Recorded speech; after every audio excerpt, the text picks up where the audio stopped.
let's talk about the uniqueness of splitting fields.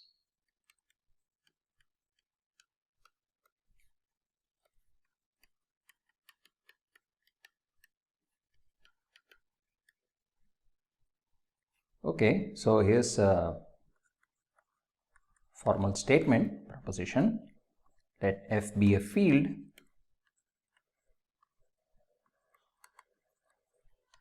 and let small f denote a polynomial. If K and K dash are two splitting fields, are both splitting fields, are splitting fields of F, then they are isomorphic. In fact, more precisely, there exists an isomorphism of fields, let's call it phi, from K to K dash such that when you restrict that to F, it just gives you the identity map. Okay, so let's prove this. So recall, it's good to draw the picture always. So we have the following picture. The base field is F and I have two extensions K and K dash, and they are both splitting fields of the same polynomial. And what we are claiming is that there exists a map, an isomorphism between these two fields, such that when you restrict that isomorphism to F, it just gives you the identity map. Okay, so that's what we need to show. And you may recall that a similar thing has already been proved for the algebraic closure. Okay, so let's just use the previous result, that something analogous to this holds for algebraic closures. So let me start by bringing the algebraic closures into the picture. So let L and L dash be algebraic closures of K and K dash.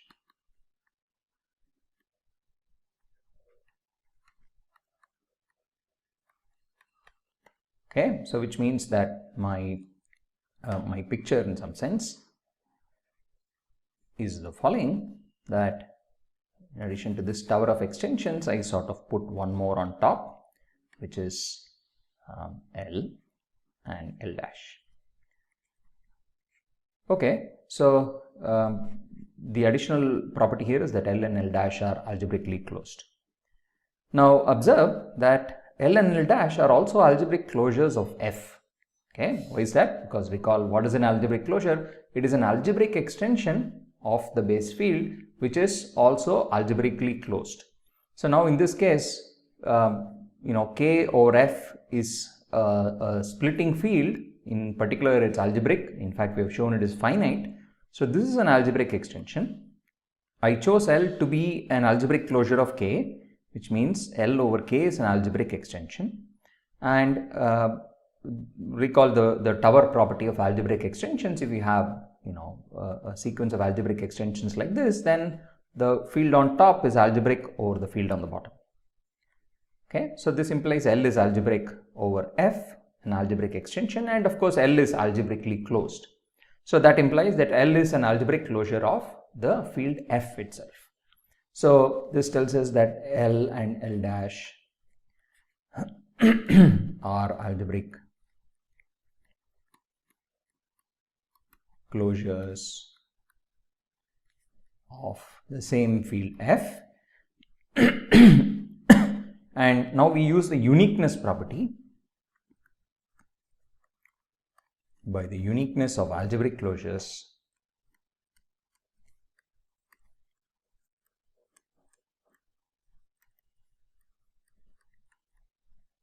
what we know is that there exists an isomorphism of fields phi from L to L dash such that phi, when restricted to the base field F, is just the identity map on F. Okay, so going back to the picture that we drew already, so this is really our field F. This is the tower here, and now we just go back and put the same thing here. So what we now know is the following, that there is now a map, let's call it phi, such that when you restrict it to f, it gives you the identity. Okay, but of course we wanted to prove the very same fact about k and k dash. Okay, and to do that, we simply claim that if you restrict phi to k, well, the image of phi of k is exactly the field k dash. Okay, so if you prove this, then you're done, because then all you have to do is to restrict the map phi to k, and that restriction will give you a map onto k dash. Okay, so it will become a one-to-one onto map. It will become the isomorphism that we want. Okay, so let's prove this fact. So the first statement, well, we need to use something about k and k dash. Recall that they are the splitting fields of the polynomial f.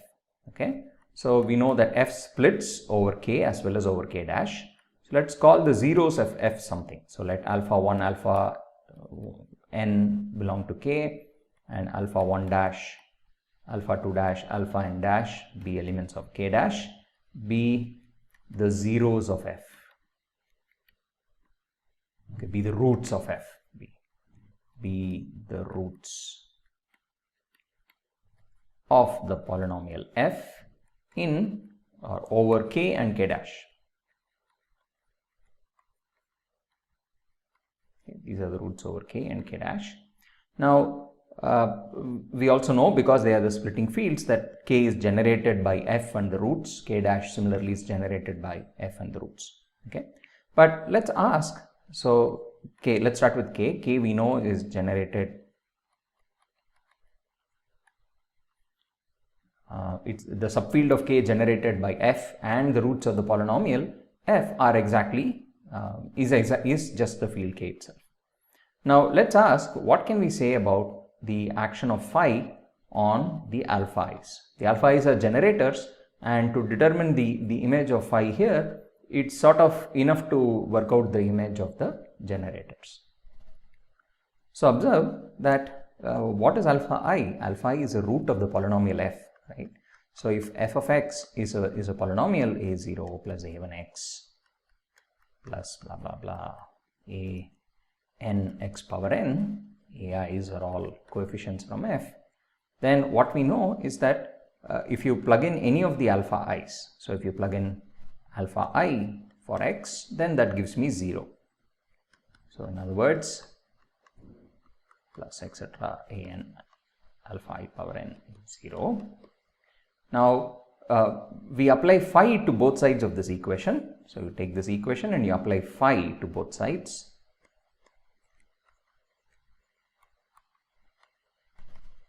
Okay, so phi, it will just change this to an equation in L dash rather than L. Now what do you get? Well, the left hand side becomes phi of a naught plus phi of a1 alpha I, but I'll write that using the homomorphism property like this, phi of an, phi of alpha I the whole to the n, which is equal to phi of 0, which is 0 itself. Okay, I've used all the homomorphism properties of phi, and now recall that phi was identity on f. Okay, so phi of a naught is just a naught itself, plus this coefficient phi a1 doesn't change, it's a1 again, phi alpha I, and so on. So this is just going to be an phi alpha I to the n, 0, and well, what does that mean? It just says that the element phi alpha I is again a root of the polynomial f.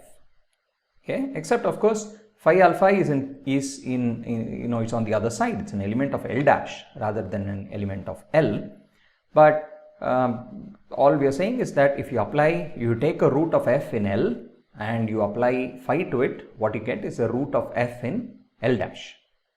Okay, now but we sort of know what the roots of f in L dash are, but we know that the roots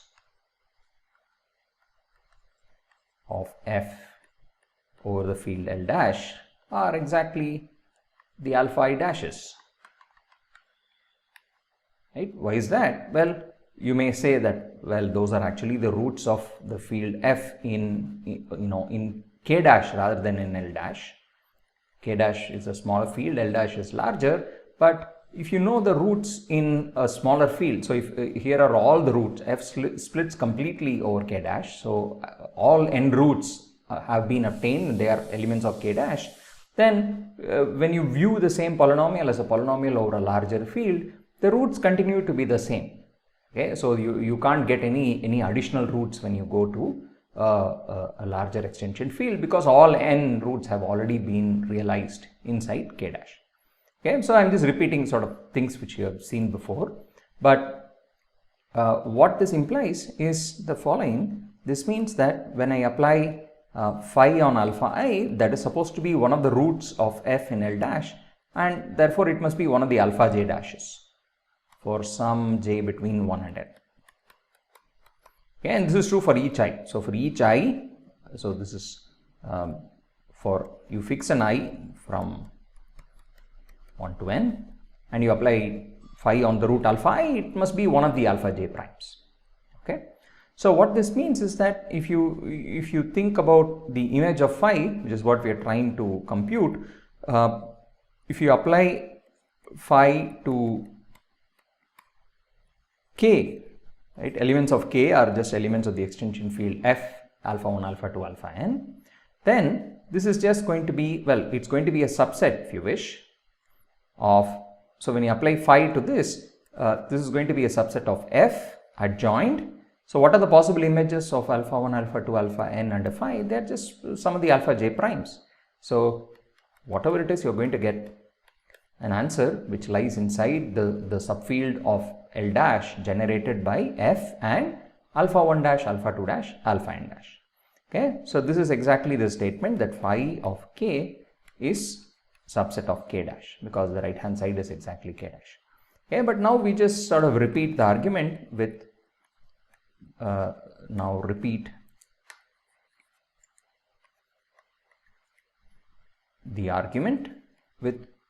the roles of K and K dash sort of interchanged. Repeat the argument with roles of K dash interchanged. Okay, and phi replaced by the inverse isomorphism. Okay, so you just switch the order of everything. Just think of K dash to K maps from K dash to K or maps from L dash to L and so on. Just repeat the same arguments. Then what you conclude is that phi inverse now acting on K dash is a subset of K. Okay. Now what does this mean? Of course, this says that I can apply phi to both sides of this equation. It says K prime is a subset of phi K. Okay. Now we have already shown the first part of the argument said that phi K was a subset of K prime. Okay, and that's exactly what we wanted to prove.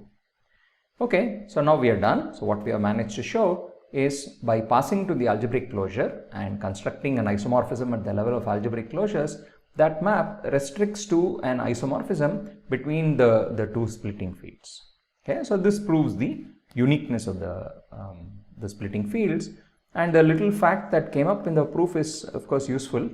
Observe that what we also showed is that this map between the splitting fields has the following property, that phi maps the multiset of roots